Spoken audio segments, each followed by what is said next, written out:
Abhyuday Tuition Classes, Class 10 English, Unit 10, Test of True Love. Let's look at our pre-task activity. Read the Gujarati folk song, Sahebo Maro Jane Gulabno Chod, Kheche Eni Kor, Sugandh Eni Preetni Re, કે સાહિબા વાલા મીઠી મીઠી તારી વાતો જગાડે આખી રાતો કે વાતો તારી પ્રીતની રે કે વાતો તારી પ્રીતની રે. Now say whether the sentences are true or false. The first one is, here the girl is talking about a rose plant. The lover is compared with a white rose. The stories of love keep the girl awake the whole night. The girl is attracted to him by the fragrance of love. The fragrance of his word attracts the girl. Recite the poem. Oh, my love is like a red, red rose that's newly sprung in June. Oh, my love is like the melody that's sweetly played in tune. So fair art thou, my bonny lass, so deep in love am I, and I will love thee still, my dear, till all the seas go dry. Till all the seas go dry, my dear, and the rocks melt with the sun. I will love thee still, my dear, while the sands of life shall run, and fare thee will, my only love, and far thee well a while, and I will come again, my love, though it were 10,000 smiled. Robert Burns. Now tick mark true or false. A red rose bloomed in June means it is very fresh and delicate. The poet loves her as much as she loves him. The poet will love her till all the seas become dry, and the poet wants to love her till the universe perishes. Second, here is a list of some characteristics of a friend. Write A for most important, B for averagely important, and C for not much important in the box given against each point. Like shares everything, worries about your health, gives gift on birthday, friendship day, etc.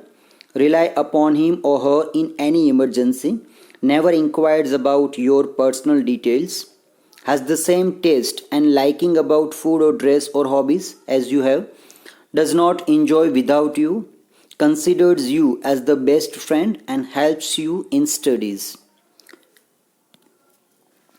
ready to take risk for you, never criticizes you, never tells you personal details to anyone, tries to spend as much time as possible with you, spends money for you, advises to make you a better person, loves you and accepts all your limitations.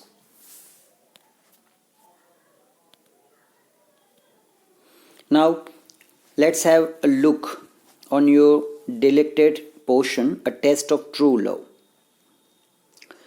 6 minutes to 6, said the clock above the information desk in New York Grand Central Station. A tall, young lieutenant lifted his face, narrowed his eyes, and noted the time. His heart was beating fast. In 6 minutes, he was going to see the woman who had been in his thought for the past 13 months. He had never seen the woman yet. Her words, written in her letters, had meant a great deal to him. Of course, there will be times when you are afraid. Imagine you can hear my voice saying to you, I shall fear not even death in the battle.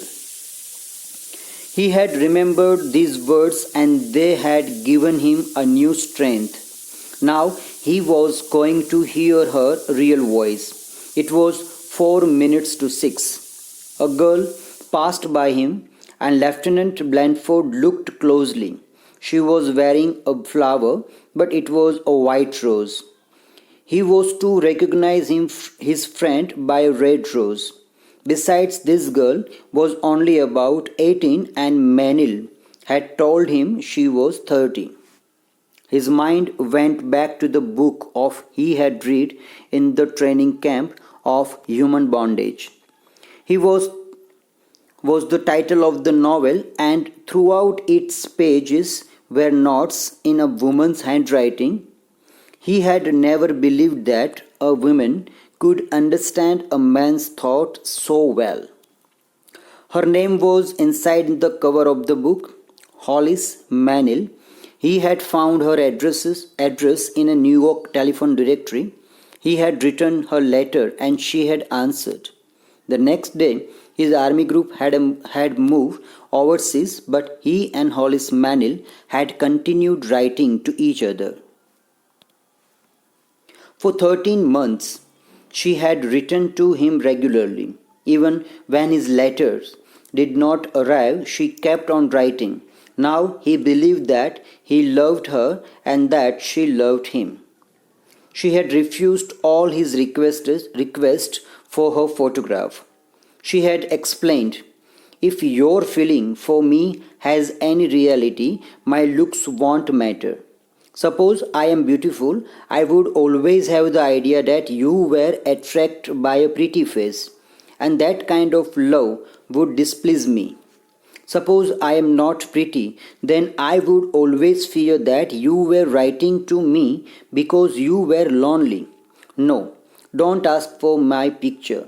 When you come to New York, you shall see me." 1 minute to 6, and Blandford's heart leaped. A young woman was coming toward him. She was tall and slender. Her eyes were as blue as flowers. Her lips and chin had a gentle firmness. In her green suits, she was like a springtime itself. He started walking towards her, but then he noticed she did not have a rose. As he moved, she smiled sweetly. "Going my way, soldier," she murmured. He took one step closer. Then he saw the woman with the rose. She was standing behind the girl, a woman past 40, her graying hair pulled under an old hat. She was rather heavy, but there was no mistake about the red rose on her untidy coat. The girl in the green suit was walking quickly away. Blandford's attention was divided between the two. He felt a strong urge to follow the girl, yet he also had a deep longing for the woman who had given him great courage and strength. And there she stood. He could see that her pale, plump face was gentle and kind. Her grey eyes were warm and friendly. Lieutenant Blandford did not hesitate. His fingers held off Human Bondage, which was to show who he was. He thought about their relationship. This would not be love, he decided, but it would be something precious. It would be a friendship for which he would always be grateful. He stood straight, saluted, and held the book towards the woman. As he spoke, he thought how different she was from the girl he had expected. "I am Lieutenant John Blandford, and you are Miss Manil. I am so glad we could meet. May I take you to dinner?" A smile appeared on the woman's face. "I don't know. Who are you?" "Young man," she answered. "That young lady in the green suit asked me to wear this red rose on my coat. She also said, if he invites you to dinner, tell him I am waiting at the restaurant across the street," and added, "It's a test of some kind." Adapted part from O. Henry's story. Now a test for you. A teenage schoolboy sent a love letter in MCQ format to his classmate. "My dearest Bubbly, please answer the following question. For option A, 10 marks, B, 5 marks, and C, 3 marks. Whenever you enter the classroom, you cite your sight always falls on me because A. Of your love for me. B. You can't control seeing me. C. Really? Am I doing it? Second question. Whenever a teacher cracks a joke, you laugh and turn to look at me because A. You always like to see me smiling. You are testing whether I like jokes. And C. You are attracted by my smile. Third, when you were singing in the class, I entered and immediately you stopped singing because you are so shy to sing before me. My presence influenced you. You feared whether I would like your song. Fourth, while you were showing your childhood photo, when I asked for it, you hide it because you felt shy, you felt uneasy, you felt awkward. Fifth, during trekking, my friend and I offered you a hand and you held only my friend's because you wanted me to feel jealous. You don't know. You won't feel like leaving my hand after grabbing. Yesterday you were waiting for the bus but didn't get into your bus because you were waiting for me. That bus was crowded. You were dreaming about me and didn't notice the bus. Seventh, you introduce me to your parents when they come to school because I am your would-be groom. You felt like introducing me to them. You just wanted to know what your parents think about me. 8. I told that I like girls wearing roses and next day you came with a rose in your hair because you wanted to fulfill my wish. You like roses. It was just a coincidence. 9th, on that day it was my birthday and you too come to temple early at 6 a.m. because you wanted to pray along with me. You wanted to see me before anyone else could. You wanted to wish me at the temple because you are religious. If you have scored more than 40, then you love me. Don't delay in expressing. If you have scored between 30 to 40, love is budding in our heart and it's getting ready to bloom. If you have scored less than 30, you are in confusion whether to love me or not, eagerly awaiting your reply, your love, Bunty. Now, here is a Bubbly's reply was in a simple yes or no format. Bunty, please answer the following yes or no question. The first, if somebody sits in the first row, normally people entering the class see him or her. Yes or no? If a girl laughs and looks at anyone, is it love? Yes or no?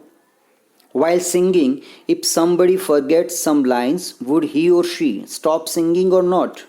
Yes or no? I was showing to my friends, who all are girls, my childhood photo. You poked your nose inside, right? Yes or no? I avoided holding your hands during trekking. Did you understand that? Yes or no? Can't I wait for my best friend at the bus stand? Yes or no? Shouldn't I introduce you to my parents as a friend? Yes or no? You have said you also like lotus and cauliflower. Is it true? Yes or no? Oh, was that your birthday? That's why I could see you in the temple. I go daily to that temple. Do you know? Yes or no? And if you answer yes for any of the question, then I don't love you. If you have marked no, then you don't know the meaning of love. Hope everything is clear to you. Bubbly. Dear students, is everything clear to you? Yes or no? Now let's have to understand some glossary. Lieutenant, an army officer, a rank in the army. A great deal means a lot of, very much. Passed by went, past, pasar thai. Novel means naval katha. Overseas means across the sea. Looks means appearance. Won't matter means won't have any importance. Pale means dim or faint. Gentle firmness means soumya dridhata, makkamta. Urge means strong desire. Plump face means round fat. Face like spring time itself जाने के वसंत ऋतु पोते ज hesitate means to stop for a while, hold back. Precious means valuable. Grateful means thankful, full of appreciation. Clue means sign, sanket. Tense means nervous. Lift means raise. Not means jotting, notation. Closely means near in space. Suppose means guess, think. Leap means jump. Slender means slim, thin, and beautiful. Murmur means a way of speaking that is quiet and soft. Untidy means not neat, or clean. Expect means hope. Beat means throb, dabakvu. Not means write down or notice. Battle means a military fight. Refuse means reject. Pretty means beautiful. Pull means drag. Longing means a strong desire for someone. Questionnaires means a set of questions for personal response. Restaurant means a place where you can buy and eat a meal. Immediately means without any delay, instantly. Sight means vision, view, spot. Coy means shy, sharmar. Feel ashamed means feel shame, feel guilty. Awkward means uncomfortable. Disappointed means feeling sad, feeling unhappy. Grab means hold, drag, snatched. Crowd means to force into a small space. Crowd, noun, a large number of persons when collected together. Groom means a man who is about to be married. Religious means dharmic, vrutivalu. Budding means beginning to develop. Bloom means blossom. Pock means try to interfere, means mathu marvu. Now, I feel after reading this story, I feel underline the sentences that narrate Blandford's excitement. What did you like about Manil when you read this story? Underline the expression or phrases that touched you most, and what feelings did you have while reading the last paragraph? Thank you.